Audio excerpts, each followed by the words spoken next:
Okay guys, we are going to be looking at P3, which is functions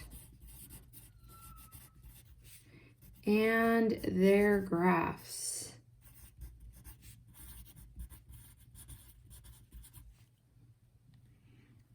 All right, there's two things that you want to learn, and those two things are composite functions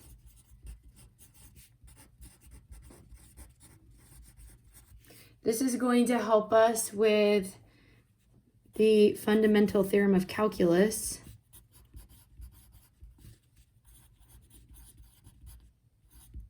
That we will learn later. And piecewise functions. Hopefully I spelled piece right. I don't think I did. Anyways.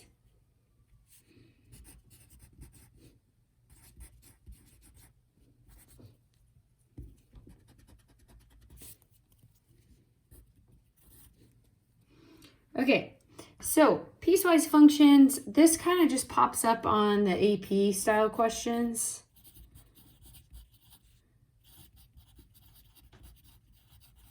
So we'll be looking at this, but the most important thing is these composite functions. So your homework starts with number 1 on page 31, and it tells us that f of x is equal to 3x minus 2, and it wants us to evaluate f of 0. This is just, some basic stuff that you guys are looking at and thinking, really, I'm doing this again? It's calculus. Well, we are going to build up to showing you, these are our baby steps. So 3 times 0 minus 2 is 0 minus 2, which is negative 2. Okay, and then part D goes into something more complicated. But before we look at part D, let's look at part C. So part B, you're going to have to do on your own. If you want to pause it and do part B, you can do that on your own. But part C says f of b. So this means every time we see an x, we put in 0 when it was f of 0. So every time we see an x, we're going to put in a b. And when you simplify this, it keeps the variable in it. For some reason, this really bugs people. Before calculus, you were used to always just getting a number. And now in calculus, we need to use this to look at the behavior of graphs. And so we want to get used to seeing a variable as our final answer. Okay, let's take it one step further with D. D says to find f of x minus 1. So anytime that I see this x right here, instead of putting x, I'm going to put x minus 1. This is what I need to do. I finished doing the actual math. I'm going to now simplify this, but as far as understanding the concept, this shows me I understand how to do it. Again, sometimes you guys will do more than this because you'll overthink it. So just make sure that you realize how simple it is. So we've got 3x minus 3 minus 2. And I'm going to simplify my negative 3 minus 2, which is minus 5. So f of x minus 1 represents the function 3x minus 5. All right, as you guys go into this, number 5 gets a little more complicated. And for number 5, they're having you put in a little bit more than you're expecting. So let's look at an example of that.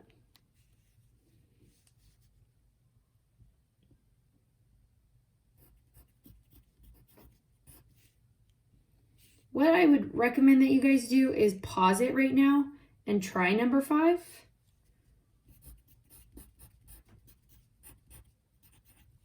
So we've got f of x equals x cubed. So f of x plus delta x, this is the definition of a derivative, the fundamental theorem of calculus. This is where we see this later. So you might be wondering, why are we suddenly doing things with delta x? That is because that is an AP question. That's calculus right there. So the first time you're seeing calculus is right here.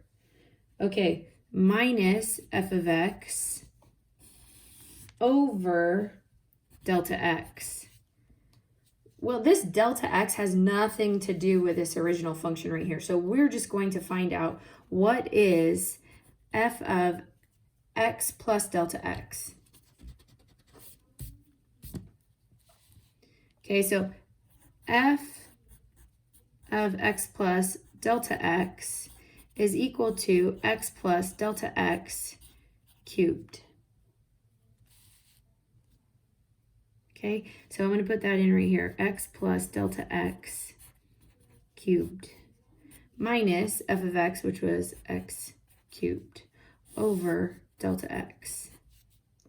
All right, what I want you guys to do is expand this polynomial right here by actually, that means you might either remember what the formula for that is, or you're going to have to multiply this out. Whichever way you're familiar with this, expand this, plug it into here, and simplify and finish this problem. This is kind of a challenging problem, but I want you guys to try that.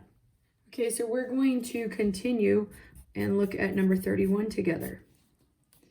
Number 31, this is when we're using our piecewise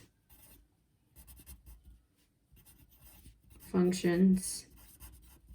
And what does piecewise functions mean? Well, let's look at number 31 here. F of x is equal to 2x plus 1 when x is less than 0. And it's also equal to 2x plus 2 when x is greater than or equal to 0.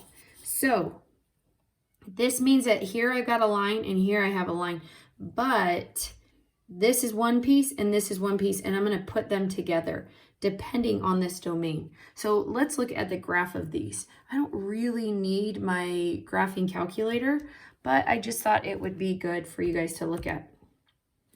And clear all this good stuff out, make sure it's bright enough. All right, so we're going to put in 2x plus 1 into the graph here, and I'm going to hit graph. I can see it's a line. So my domain here is when x is less than 0. So this line from here down is the only part that I want. All right, so I'm going to graph that for you guys. And I'm just going to do a sketch.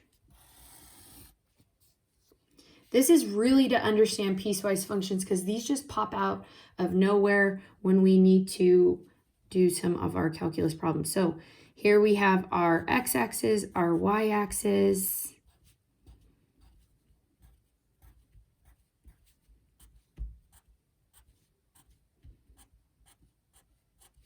And 2x plus 1, that means I have from our last lesson, we've got our y-intercept at 1, and then our slope is 2, so that means I go up 2 over 1, or I can go down 2, back 1 because of that double negative, and I can connect these lines.